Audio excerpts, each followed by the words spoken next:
1 লাখ টাকা তোলাই যাব আপনার 70 to 80,000 তোলাই যাব গাড়িখন এটু 150 তোলাই যাব।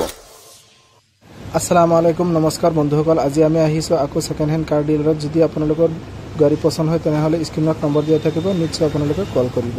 আগতে চাই থাকক আমাৰ ভিডিঅ'টো। বৰ্তমান আছো আমি নি মটৰছত সেকেন্ড হ্যান্ড কাৰ ডিলাৰত। এই ডিলাৰখন আছে ইয়াত ওচৰতে চাব পাৰে ডিউকেয়াৰ নাৰ্ছিঙৰ লগতে এখন নি মটৰছ নামৰ, আৰু ঢিংগৰৰ পৰা আহোঁতে অভাৰব্ৰিজখন ক্ৰছ কৰি ডিউকেয়াৰ হস্পিটেলৰ কাষতে আছে এইটো। আহক আমি ভিতৰত গৈ গাড়ীকেইটা দেখাওঁ। আপোনালোক ডিলাৰত আহক, ভিজিট কৰক, ভালদৰে গাড়ী চাই লওক। আমি আস্কিং প্ৰাইচ তো আমি ভিতৰৰ পৰা গাড়ী দেখাই আছোঁ। এই গাড়ীখন কি নাম? টাইগাৰৰ। এই গাড়ীখন হ'ব আপোনাৰ ৰেনাল্ট টাইগাৰ। এখন মডেল হ'ল 2020 মডেল, RXT মডেল হয়। ৰানিং এপ্ৰক্স 60,000 মান হৈছে। ইয়াৰ আমাৰ আস্কিং আছে 5,20,000। অন টেবুল বহিলে কিবা এটা ডিছকাউণ্ট কৰি দিম। আৰু এইটো ডাউন পেমেণ্ট কিমান কৰিলে ওলাই যাব? ডাউন পেমেণ্ট আপোনাৰ মিনিমাম 1 লাখ টকা ওলাই যাব। বাকী কাষ্টমাৰ প্ৰফাইলৰ ওপৰত ডিপেণ্ড কৰে কিমান টকা আহিব। নেক্সট আপোনাৰ আহিব এইটো ইয়ন 2015 মডেল হয়, স্পৰ্টছ মডেল হয়, টপ মডেল গাড়ী হয়। ইয়াৰ বেগ আপোনাৰ AC, পাৱাৰ উইণ্ডো চব আহি যাব ইয়াত। এইটো আপোনাৰ আস্কিং আছে আমাৰ 1,85,000। অন টাইমত বহিলে কিবা এটা ডিছকাউণ্ট কৰি দিম। এইটো চাইড দৰ্জাটো খোলা আছে, ভিতৰত দেখাই দিওঁ। ডাউন পেমেণ্ট কিমান কৰিব? এইটো ডাউন পেমেণ্ট আপোনাৰ 70 to 80,000 ওলাই যাব গাড়ীখন। 70 to 80,000 ডাউন পেমেণ্ট কৰি ল'ব পাৰিব।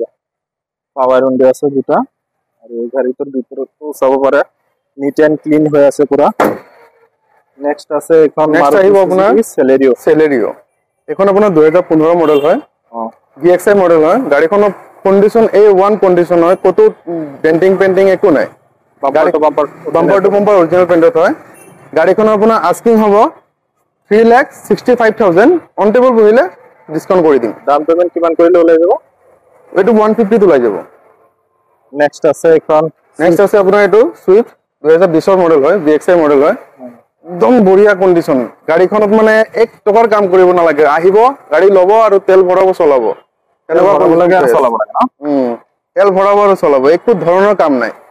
প্লাছ এইটোত আমি 6 মান্থৰ ইঞ্জিনৰ গেৰাণ্টি ৱাৰেণ্টি দি দিম। আৰু এইটো আমাৰ আস্কিং হ'ব 5,50,000। অন টেবুল ডিছকাউণ্ট হৈ যাব। কিমান ডাউন পেমেণ্ট দিলে ওলাই যাব গাড়ীখন? এইটো 1 লাখ বা 150 ওলাই যাব গাড়ীখন। মানে 30% ডাউন পেমেণ্ট দিলে 30% ডাউন পেমেণ্ট দিলে গাড়ীখন ওলাই যাব। নেক্সট আছে এখন ডাটছন। নেক্সট আছে এইটো ডাটছন গো 2016 চনৰ গাড়ী হয়। এইটো আমাৰ আস্কিং হ'ব আপোনাৰ 2,30,000। ফাইনেন্সো হৈ যাব, কিন্তু 1 লাখ দিলে গাড়ীখন লৈ যাব পাৰিব ঘৰত। 1 লাখ ডাউন পেমেণ্টত গাড়ীখন লৈ যাব পাৰিব। নেক্সট আছে স্কৰপিঅ S11। আমাৰ স্কৰপিঅ S11 হয়, 2018 মডেল। গাড়ীখনৰ bumper to bumper original paint, ক'তো টাচ আপ হোৱা নাই, ক'তো একো এক্সিডেণ্টেল ইছ্যু নাই। এটা আমাৰ ডিলাৰৰ থ্ৰু পৰা ফুল্লি গেৰাণ্টি আছে।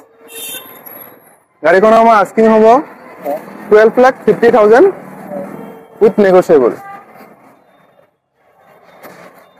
কিমান ডাউন পেমেণ্ট দিব লাগিব? 30% ডাউন পেমেণ্ট ওলাই যাব। মেক্সিমাম গাড়ী আমাৰ 30% ডাউন পেমেণ্ট ওলাই যাব। যদি আপোনালোকৰ ভিডিঅ'টো চাই পেলাই ভাল লাগে তেনেহ'লে লাইক কৰিব, শ্বেয়াৰ কৰিব, ছাবস্ক্ৰাইব কৰিব আমাৰ চেনেলখন, আৰু ফেচবুকত চালে ফ'ল' কৰি দিব।